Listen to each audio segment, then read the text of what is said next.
We begin in South Africa, where thousands of delegates from South Africa's ruling African National Congress, or ANC party, have voted for their new leader. The only two candidates in the tight race are Deputy President Cyril Ramaphosa, a wealthy businessman, and former Minister Nkosazana Dlamini-Zuma, who is the President Jacob Zuma's ex-wife. Voting started soon after midnight on Sunday and continued into the morning after repeated delays due to disputes over which delegates were qualified to vote, with hundreds of attendees banned from the poll. The result was expected later on Monday, hopefully soon, though it was unclear how long counting would take. Before our discussion about the latest, let's take a look at this. Nkosazana Dlamini-Zuma, President Jacob Zuma's ex-wife, is a top contender for the new ANC president post. She had a fairly decent record as the minister in South Africa. And when she went to the African Union, of course, that the Agenda 2063 comes under her belt is also an achievement, even though she has received mixed reviews for her performance in the African Union. But if elected, Dlamini-Zuma is likely to bring with her many of the old guard. Dlamini-Zuma has been running on a platform of radical economic transformation. Under her leadership, what needs to emerge is an economic logic that is counter-hegemonic, which counters the dominant interests in the economy today. Cyril Ramaphosa is favored by business and investors. He represents the opposite of the candidate of corruption and state capture. And that candidate of corruption and state capture is Dlamini-Zuma. If Ramaphosa wins, and if my information is correct, investors who have already factored in, by the way, the possibility of a Ramaphosa victory, are queuing to invest in South Africa. But Ramaphosa's handling of Marikana in 2012, in which 34 miners were gunned down by South African police, will forever haunt him. This conference is being seen as a watershed moment for South Africa. New leadership could change the country's fortunes, but this may still be a long way off.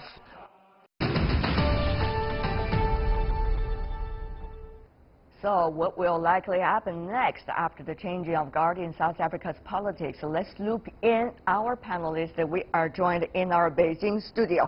I hope I get our friend name right. Luyolo Sijake. Very good. Perfect. There we go. Thanks for he having me. is coming from Peking University now as a student and scholar at Yanqing Academy of Scholars and co-founder of PKU Africa Think Tank. Welcome. Thank you. In Shanghai, we are joined by Mr. Zhu Ming, a research fellow at the Center for West Asian and African Studies, Shanghai Institutes for International Studies. Welcome as well. We hopefully to be joined later by another guest coming from South Africa. But I want to start with you, Luyolo. That's right. About what exactly is the nature of this election? Because there has been a lot of zig and zagging during the process, accusations against one another, the unsatisfaction from the public toward ANC, which is the ruling party for 24 years. What exactly is the thing behind this election? Well, I mean, I think it's really, you're right, it's a watershed moment. So you're coming from the political side, it's a watershed moment for the party. So within the party there's been a realization that the failings that it's had over the past few decades are really causing the kind of disgruntlement that could get them removed from government. From the private sector, there's also, you know, a lack of satisfaction from the kinds of approach and the you know, environment that's been created for them by the government. And then from, you know, even, you know, when you look at the public sector, as the broader society, as you mentioned, there's just broad disgruntlement with the way in which things have gone. But now here's the question. Yeah. Will a change of politician, or rather the top of the party leadership, be able to change the thing? We are now joined by Mr. Mzoxolo Mpolase.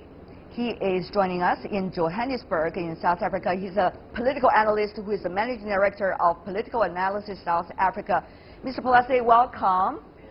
A change of person at the top of the party, would that be able to change the situation overall? Well, in this situation, possibly, because it really matters. You know, they always say elections have consequences, and it's true for this particular election. In that, if Nkosazana Dlamini-Zuma, one of the candidates, is running for the presidency, it would be much of the same. If Cyril Ramaphosa, on the one hand, were to win, it would represent some sort of, I guess, restoring a sense of stability if, indeed, what he says may be implemented. So elections have consequences, and in this case, changing an individual may help the party. But Mr. Zhu, as an observer from afar, from China, really a change of person at the top of the party leadership likely to change the whole direction and performance of that ruling party for 24 years? I mean, if you look at these two candidates, one is a former, rather current vice president. He's at the top of the leadership body. Second is the former wife and also former minister of the country's president. So will that really make much difference, Mr. Zhu? I think that they share some common ground. They all want to change the ANC and change South Africa's economic structure, but I think they have a big difference. For example, Ramaphosa wants to combat corruption and also improve the South Africa's business environment, but Dlamini-Zuma mainly anchor his ex-husband's radical economic transformation and wants to address the economic inequality issues first. But the question is... And I think that's to say that the Ramaphosa wants to make a cleaner and a bigger cake. Dlamini-Zuma wants to divide the cake first. I see. But the question really is, if the African National Congress, the party itself, has won much lower ratings, only a little bit over 50%, right? Will a change of leadership really make that much difference? Because it seems 24 years, they had this chance. Yeah, I mean, you're right. So, and both candidates have realized this. You know, as Mr. Zhu just mentioned, Nkosazana Dlamini-Zuma has been campaigning on the idea of radical economic transformation, which speaks to, you know, the impoverished masses who have been marginalized and feel marginalized over, you know, the past 24 years. And then Mr. Ramaphosa is coming with the idea that he wants to, you know, sort of cleanse, you know, the kind of culture that has embedded itself in the ANC and renew the organization, and that is appealing to many of the people within the party who have felt marginalized and sidelined over the years. But, so, you know, the question is very crucial. Yeah. After all, gentlemen, are we talking about the fate of a party, the fate of an economy, or are we talking about, in fact, in this election, the fundamental debate that is taking place in South Africa, which is how much the racial issue is still in the shadow when we talk about politics, when we talk about the economy, when we talk about the societal change. Let me go to you, Mr. Mpolase.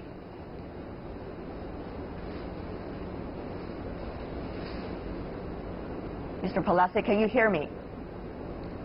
All right. I can hear you. Wonderful. I'm asking the question, which is how much the issue of race is actually still in the shadow of all the discussions, whether it's politics, economy, the fate of a party which is ruling the country, or the fate of the society.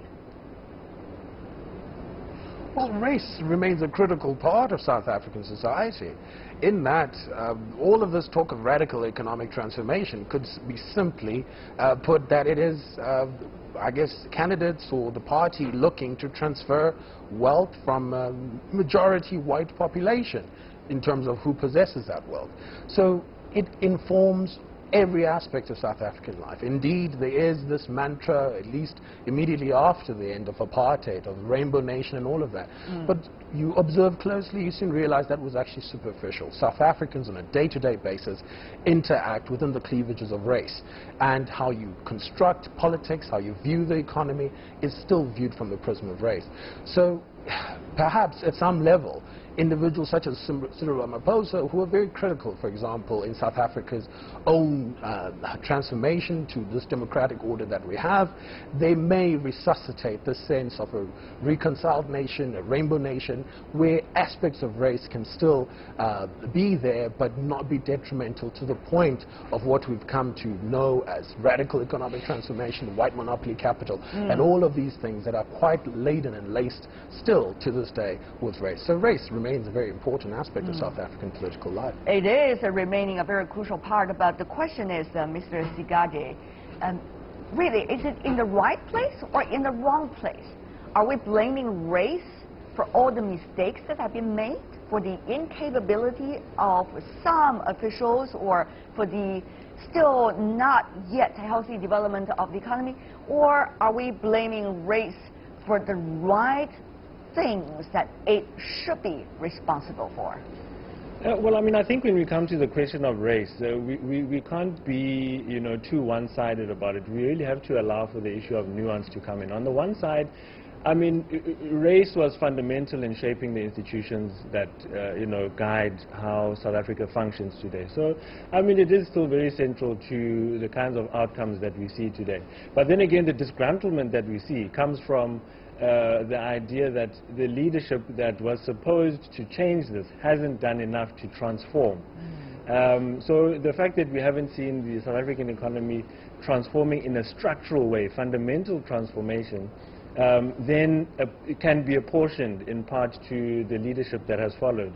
But then the reason for race also remaining so central is the fact that it holds a strong sentimental role in the hearts of South Africans. So we can't really look at this from the perspective of economic indicators alone. The role of sentiment and, you know, the kinds of, you know, emotions and humiliation and so on that came with the process of apartheid, and that still remains in terms of the way in which institutions treat people today, is still something that speaks to many people. And that's why I think it's remained so central to the agenda until today. Very interesting, you just mentioned two words, key words, sentiment and also institution. Whether that has ever changed over the past 2 decades, let's take a look at what ANC has done. The ANC, the African National Congress, which is the party that we are talking about today, trying to seek its top leadership now, has overwhelmingly won every election since 1994. The party has secured 62% of the national vote in 2014 once again. Nearly the same share it won in 1994, but its win slipped to 54% in last year's local election, its worst since taking power. So here's a debate about whether ANC should change, or actually there has to be a change in the overall political institutional building in South Africa. Mr. Zhu, coming from afar as an observer, what do you think? I think, of course, we know that approval rate of ANC is declining, but I think it is could be described as a temporary phenomenon, because many local polls has suggested that ANC is still popular among the majority of black peoples, and if they say that if they could have a new, fresh leadership, they will still vote for ANC in the future elections. And what's more, even the opposition parties, their approval rate is up, but I think they have faced the challenge of glass ceiling. That's to say that they could not win more voters in the near future, because, for example, the Democratic Alliance, in short DA, is the largest opposition party, but it is still not successfully in winning the voters from the black voters. Even it has a new leader who is a black. Right.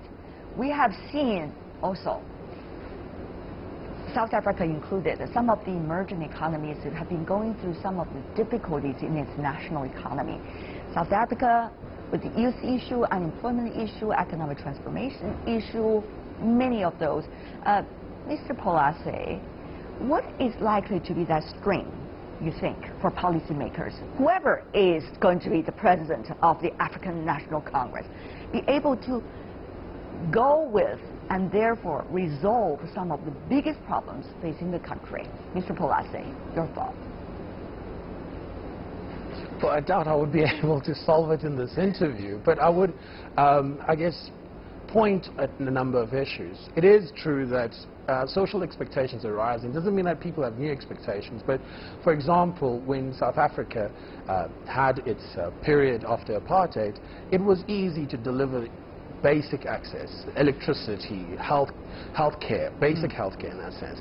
So the expectations now are much more solid. They're much more sophisticated in the sense that good governance matters, that there are other aspects of governance just beyond just basic participation. So whomever takes on this baton from President Jacob Zuma needs to acknowledge that and see how this government brings about aspects of good governance.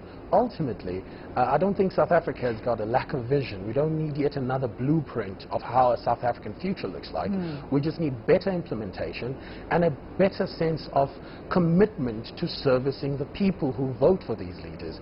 And ultimately, I think that would address many of the problems that we have. And then, of course, we've seen corruption in this country has risen to shocking levels over the past 9 years or so that President Jacob Zuma has been at the helm. So I guess at some level it's also to reverse this growth of corruption and return to just good basic governance principles, and I guess renew the social contract that was established immediately after the end of apartheid, that it is about incorporating people who are excluded from participating in the economy, excluded from being part of mainstream society. So that is the challenge for whomever emerges, whether it be Nkosazana Dlamini-Zuma or Cyril Ramaphosa, and indeed they can't do it on their own. To go back to your point earlier on, they need a party that goes with that vision, and I think the ANC realizes that if they don't change course, 2019 may be a case where they may lose great support more than they did in the 2016 We'll see what's going to happen. Elections. 2 key words, though, coming from you. One is implementation.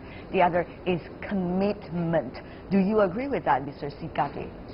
Well, I mean, there's no doubt that those are ideals that you'd like to see embodied by, any government that's in place.